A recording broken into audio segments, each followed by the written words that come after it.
Break के बाद स्वागत है आपका। कल से बीजेपी का नहीं सहेगा राजस्थान अभियान शुरू होगा।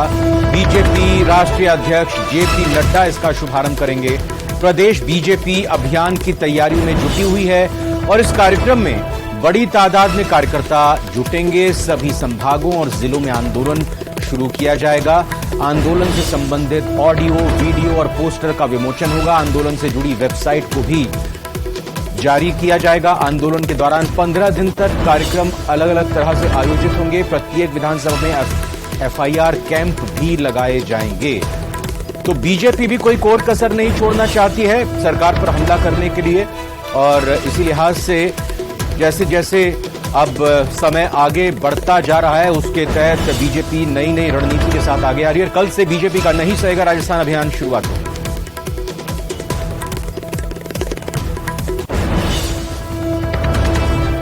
प्रदेश अध्यक्ष गोविंद सिंह डोटासरा और प्रदेश कांग्रेस प्रभारी सुखजिंदर रंधावा एक प्रेस कॉन्फ्रेंस कर रहे हैं इस वक्त। आइए सुनते हैं। जो भारतीय जनता पार्टी की केंद्र की मोदी सरकार ने जो वादे किए थे वो वादे पूरे नहीं कर पाई है, उसको बताना है। ईआरसीपी के मुद्दे के ऊपर उनसे जवाब मांगना है। दूसरे जितने भी संगठनात्मक मुद्दे थे उन सब में हमने चर्चा की है और उनको एक टाइम बाउंड टास्क दी गई है कार्य करने के लिए। ब्लॉक में महीने में 2 बैठकें करेंगे, जिले में महीने में 1 बैठक करेंगे और तमाम कार्यकर्ताओं के साथ में मिलकर के जो हमारे वहाँ के महत्वपूर्ण नेता हैं उनसे मिलकर के और संगठन को मजबूत करेंगे। सरकार की योजनाओं को गांव ढाणी तक पहुंचाएंगे और केंद्र सरकार की विफलताओं को पहुंचाएंगे। और 2023 में हम लोग पुनः कांग्रेस की सरकार राजस्थान में बनाएंगे। 2024 हमारा टारगेट रहेगा। 2023 में कांग्रेस छत्तीसगढ़ और मध्य प्रदेश, तेलंगाना, मिजोरम वहां पर सरकार बनेगी कांग्रेस की, और 2024 में हम लोग मोदी को और मोदी सरकार को केंद्र से उखाड़ देंगे। ये हमने समझा। बिल्कुल, वो तो पूछना पड़ता है। 15-20 ने हाथ खड़े किए, 10-15 पहले से एमएलए प्रत्याशी है, तो 20-30 लोग हैं। उनसे हमने ये आग्रह किया है कि आप लोग अपने फील्ड में काम करें, बट जो संगठन की जिम्मेदारी जिस जिले की दी जाएगी और आपको जो संगठन का टास्क दिया जाएगा वो आपको पहले पूरा करना होगा। उसके बाद में पार्टी आला कमान जो सर्वे करा रहा है या विभिन्न सोर्स से जो वो उनके पास इनपुट आएगा उसमें अगर आप विनेबिलिटी के अगर है कैंडिडेट तो आपके ऊपर विचार किया जाएगा। लेकिन केवल संगठन में पदाधिकारी बनकर के केवल उम्मीदवार बन के घर बैठ जाए ये नहीं चलेगा। जो संगठन का काम होगा वो आपको करना पड़ेगा। आज डिस्ट्रिक्ट प्रेसिडेंट और जो हमारे ऑफिस बेरर हैं प्रदेश के उन सभी की मीटिंग ली और तकरीबन ऑलमोस्ट सभी इस मीटिंग में आए हैं। उनको पहले उन्होंने बता दिया है अध्यक्ष जी ने कि उनको टास्क दे दिया गया है और जो बहुत लंबी वेट थी प्रदेश कांग्रेस कमेटी की कार्यकारिणी की या ब्लॉक कांग्रेस कमेटी का दूसरी, वो अब सब हमने पूरी कर दी है और उनको कहा कि अब जर्नैल भी बन गए हैं और आर्मी भी तैयार है। अब लड़ाई इलेक्शन की है उसको लड़ने के लिए तैयार हो जाओ। और उनको कहा गया है कि आप जो डिस्ट्रिक्ट प्रेसिडेंट हो आप सुप्रीम हो, आप हमारे डिस्ट्रिक्ट के हेड हैं और बाकी जो हैं वो उनके चाहे वो मंत्री है या एमएलए है और डिस्ट्रिक्ट का प्रेसिडेंट होगा वो ही हमारा हेड है। ये तमाम बातें हमने उनको कही कि ब्लॉक प्रेसिडेंट का पूरा मान सत्कार होना चाहिए और जो कार्यकर्ता है उनकी सरकार है, उनके लिए हम हैं, वो हमने कहा कि उनको मान सत्कार कार्यकर्ता को सबसे ज़्यादा होना चाहिए। ये मोटी मोटी बातें अब हमने की हैं और जो हमारी गवर्नमेंट की योजनाएं हैं उनका क्या कि उनका प्रचार करो। जो राजस्थान में सरकार ने किया है उसमें देखा है कि प्रचार की अभी कमी है। ये सब बातें लोगों को हमें बतानी होगी कि कैसे जो ओल्ड एज पेंशन है, मैं पीछे देख रहा था जब जब कांग्रेस की सरकार आई तब तो वहाँ उसका जो पैसे बढ़े हैं 1000 रुपये कभी बीजेपी ने उसमें कोई उसका योगदान नहीं है। तो आप देख लेना, प्रेस वाले भी हैं, इनके ऊपर एनालिसिस आप भी करेंगे। देखिए, आप जो डेमोक्रेटिक वे से जो आपका रोल है वो सबसे बड़ा रोल प्रेस का होता है। प्रेस अगर छुपाएगी तो इसी बात को तो देश का नुकसान, अगर उजागर करेगी तो देश और आगे बढ़ेगा। पत्रकारी बहुत बड़ा, पत्रकार का नाम होना बहुत बड़ी बात है। ये ऐसा होना चाहिए कि जब आप लीडर के सामने आओ कि लीडर को पसीना आना चाहिए कि जब आप देश को बात बताएगा। ऐसा नहीं होना चाहिए कि तो यार कोई बात नहीं, हम ऐसे करेंगे। कि मैंने इसलिए कहा है कि देश के ऊपर जो बातें हैं उनको आप उजागर करेंगे तो देश और मजबूत होगा। आज मीडिया का कहाँ बैठे हम, आधे घंटे में मेरे ख्याल 1 सेकंड में पता चल जाता है कि क्या हो रहा है। तो इन सब बातों को आप लेकर जाइए और हमारी पूरी तैयारी है। हम पूरी ताकत से इलेक्शन जो है वो लड़ेंगे और जो अब हर रोज़ एक लीडर बीजेपी का आ रहा है, हम जहाँ बैठे हमारे लीडर राजस्थान के उनका मुकाबला करेंगे। वही जर्नल होता है, सेनापति होता है जो बॉर्डर पर फ्रंट पर लड़ाई करता है, वो हम फ्रंट पर रहकर लड़ाई करेंगे। कल जेपी नड्डा जी भी जयपुर आ रहे हैं। देखिए, कोई आ जाए, हम किसी को रोक नहीं सकते, हम भी जा सकते हैं कहीं। तो नड्डा साहब का स्वागत भी करना चाहिए और उनको आना भी चाहिए। मेरे पड़ोसी हैं, मैं पंजाब से हूँ। सच बोल के तो जाएं। वो मैं पंजाब से हूँ तो वो हिमाचल से हैं। तो पर एक जरूर मैं करूँगा, आगे उनसे करूँगा कि जहाँ खड़े होकर जो योजनाएं हैं उनको ऊपर सच्चाई से बात करें। जो राजस्थान में गहलोत सरकार ने काम किए हैं, ऐसे नहीं कि हम 56 इंच की छाती लेकर लड़ेंगे, वो नहीं चाहिए। हम कहेंगे कि राजस्थान में जो काम किए हैं उनको उसके ऊपर खुलकर बोलना चाहिए और बताना चाहिए कि ये काम गलत है या ठीक है। वो आएंगे तो फिर तो बिल्कुल वो तो देखो हमेशा ही चुनाव मोड में रहते हैं और केवल झूठ की दुकान हमारे प्रदेश में बता रहे हैं, जबकि झूठ की दुकान तो केंद्र की सरकार है। प्रधानमंत्री जी आए चाहे कोई मंत्री आए, झूठ पे झूठ बोलते हैं। अपने 9 साल पहले किए हुए वादों पे एक बात नहीं कहते, एक जवाब नहीं देते और हमारी योजनाओं के बारे में केवल ये प्रचार करना कि साहब ये तो लूट के इरादे से है। आप बताइए, जो लंपी में गाय मरी उस किसान को 40,000 रुपये जब मिला है तो उसमें क्या लूट होगी?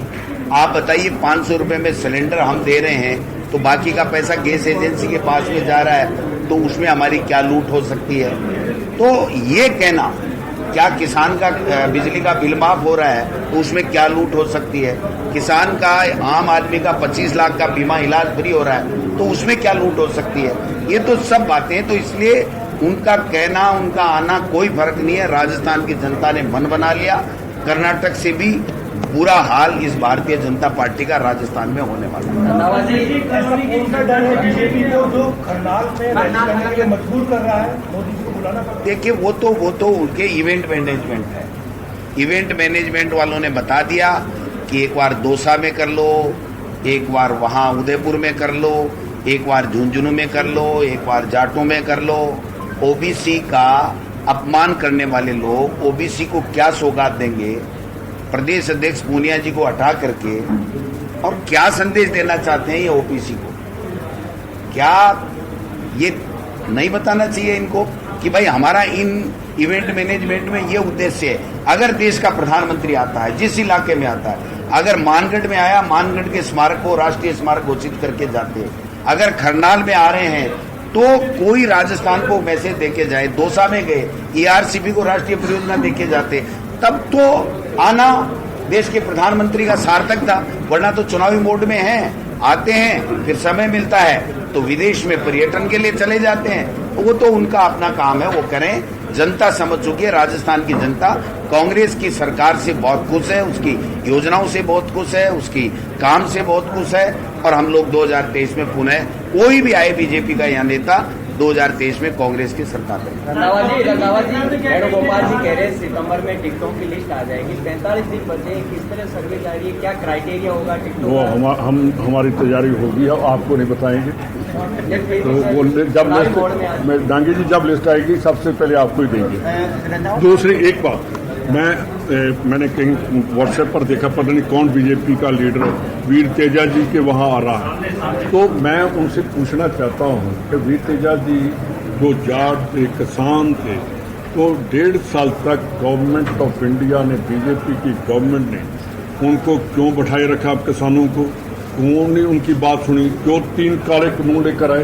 ये आप लोग, मैं समझता हूँ कि आप लोग जरूर पूछेंगे, इतना जरूर पूछ लेना कि वीर तेजा जी को श्रद्धांजलि देने आए हैं, तो पहले ये बताइए कि 3 काले कानून कौन लेकर आए और किसके कहने पर लाए गए?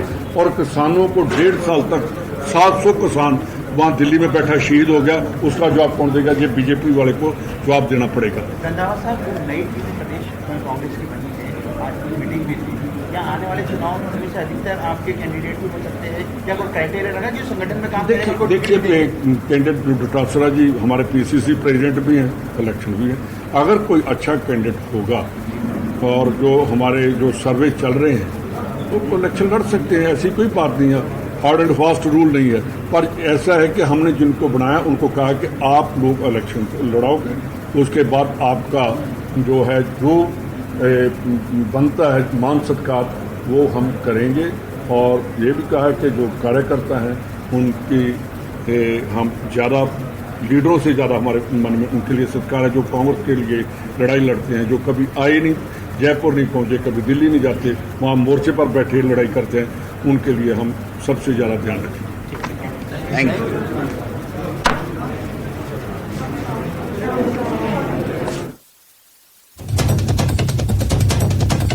कॉन्फ्रेंस हुई यहां सुखजिंदर रंधावा कांग्रेस के प्रदेश प्रभारी हैं और साथ ही साथ गोविंद सिंह डोटासरा पीसीसी के चीफ हैं राजस्थान के।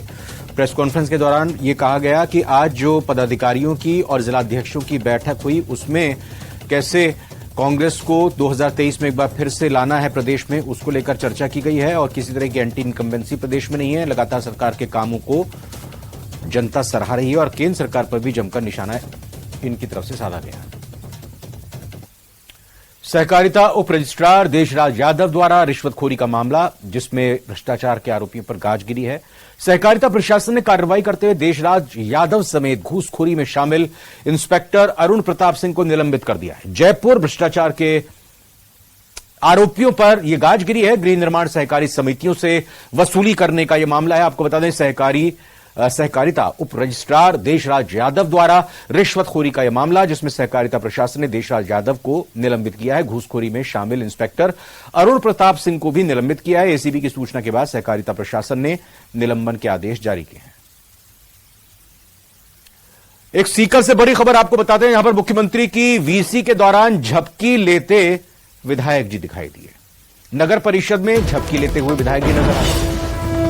वीसी के दौरान सो रहे एमएलए राजेंद्र पारीक का वीडियो वायरल हो रहा है। वीडियो में सीएम की एक तरफ वीसी चल रही थी, वीसी मतलब वीडियो कॉन्फ्रेंसिंग चल रही थी। उस दौरान सोते हुए राजेंद्र पारीक दिखाई दिए। सीएम गहलोत वीसी से सड़कों का शिलान्यास कर रहे थे। वीडियो में मैं ही सीकर हूं का टैग से ये वायरल हो रहा है। और महीने भर पहले बैठक में विधायक ने कहा था मैं ही सीकर हूं, और अब इसी टैग के साथ मैं ही सीकर हूं के साथ उनका ये झपकी लेते हुए अंदाज सोशल मीडिया पर तुरंत वायरल हो गया। और इसी के साथ फिलहाल बुलेटिन में अभी इतना ही। आप बने रहिए न्यूज 18 राजस्थान के साथ।